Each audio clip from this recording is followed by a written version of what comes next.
Okay, so we're back. Sorry for the interruption in the part two, but we have put on the probe on the foot. We have put the tender grips or tender spots, whatever they're called, on the side of the face.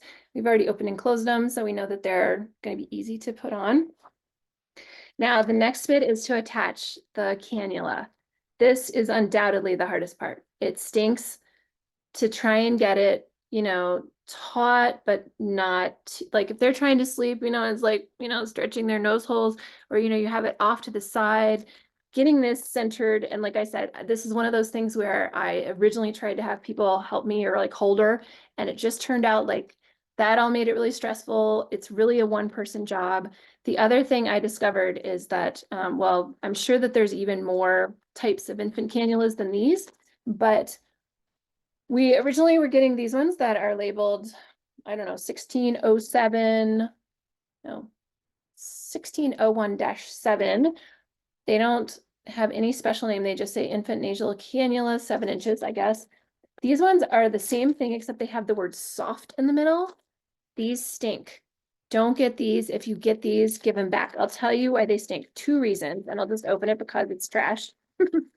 Okay, one reason why they stink is that the infant puts it in their nose. Oh, I guess my nose is too big.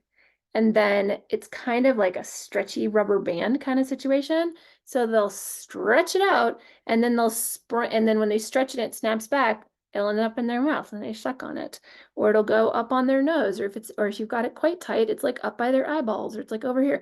So the stretch does not help you. That's the first problem with it. The second problem with the stretch is that it kind of dreads, kind of like it binds up and gets into little, like it curls up on itself. And it actually has kinked on me before. So like I would see that the oxygen was on, and I could hear it coming out of the tank. I could hear it coming out of the tube, and yet her sats weren't good. And so like finally I figured out, oh, this crazy thing has got itself into a little like twisty uppy knot in the back and no oxygen's coming out. So like these flexible tubes are terrible. So which ones do you want? The other ones that are not flexy. They're hard. It seems like it's not a nice thing, but it's just honestly like your job is to get the oxygen in there. And yeah, comfort is like somewhat secondary. We want them to be as comfortable as possible, but not at the expense of not having the oxygen delivered. Okay, the other thing that I learned really towards the very end was at night, my baby would move her head back and forth, back and forth.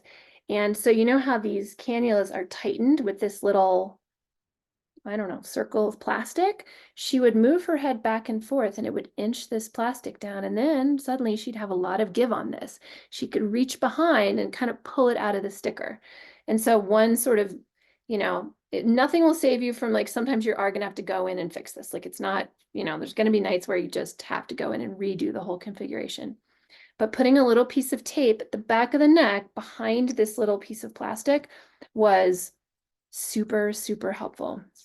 You don't need much. This tape I used, it's a tape that does, I will say, some people use this to help keep the cannula in, and I've used it a little bit. It's this blue, it's like, what's it? Micropore 3M tape.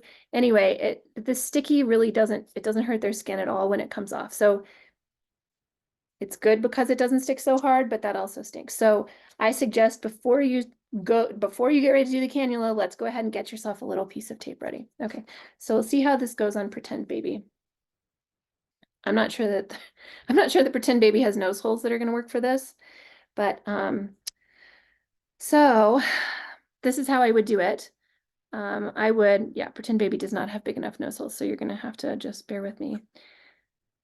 My kid would be moving her head back and forth and mad, and there's nothing you can do besides put this in here and use your left hand to hold it into her nose holes. She's not going to like it. And then reach around, open up this little taco and lay the tubing down. Now this is your chance. I mean, I would always get frustrated. You don't want to lay it too tight because then you'll end up with it pulling that nose hole to the side. So you just kind of want to lay it down gently. I Try to lay it down as close to the bottom of the taco as possible and see it goes right above her ear. Yes, this takes practice. Um, Now once you've got it in there, go above the cord and try and really stick it down good. Stick it down as best you can. So you've got one half of it in. You can switch hands, hold the tubing, hold the cannula in with your right hand, and open that little taco on the other side. Lay the tubing in, stick it shut. So, poor little pig. Okay, so hopefully you've got it pretty even, not pulling to one side or the other, not so taut that it's uh making a a dent across their face like this, but also not so loose that it's laying on their lip. So I've had that happen to me before where I didn't pull it tight enough and it was just kind of like laying on her lip like a weird cannula mustache. And that's, you know, every little bit of excess, she's going to be doing this all night, pulling down on it. So that's the other use I would have for this blue tape is sometimes I would come back in and put it right alongside like this, just to give it, make it that, see, notice how with that little piece of blue tape, I can't pull much here, but I still have some give on that side. So the blue tape alone ain't going to do it, but it can be a little bit of extra help. Okay, so now that I've got this, the last piece is to bring it up the back to the nape of the neck, and hopefully it's going over her ears, although sometimes it would go over top of her ears and it wasn't the end of the world. And then take this little guy, this piece of tape, and wrap it around. Nice and tight. Okay. Now it's going to be a lot harder for this little princess to take this off. She's going to wiggle her head back and forth, and this isn't going to move. She is going to try to pull here, but there's not much slack, and it's not one of these horrible soft elastic ones. Right, and now finally I can lay her down in bed and hopefully check that all of this is running straight. And actually, I mean, I'll show you the kind of crib that I have. I would lay her down in the crib and feed the tube right around the side, just to make it harder for her to grab at anything. Because if it came up and over the top, one more thing to grab. You know, they get handsy on you.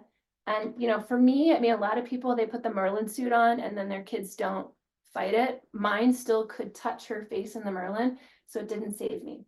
So yeah, so then feed this down to the oxygen and hopefully not have to come back at night to find it in her mouth, in her, you know, up in her eyeballs, completely off.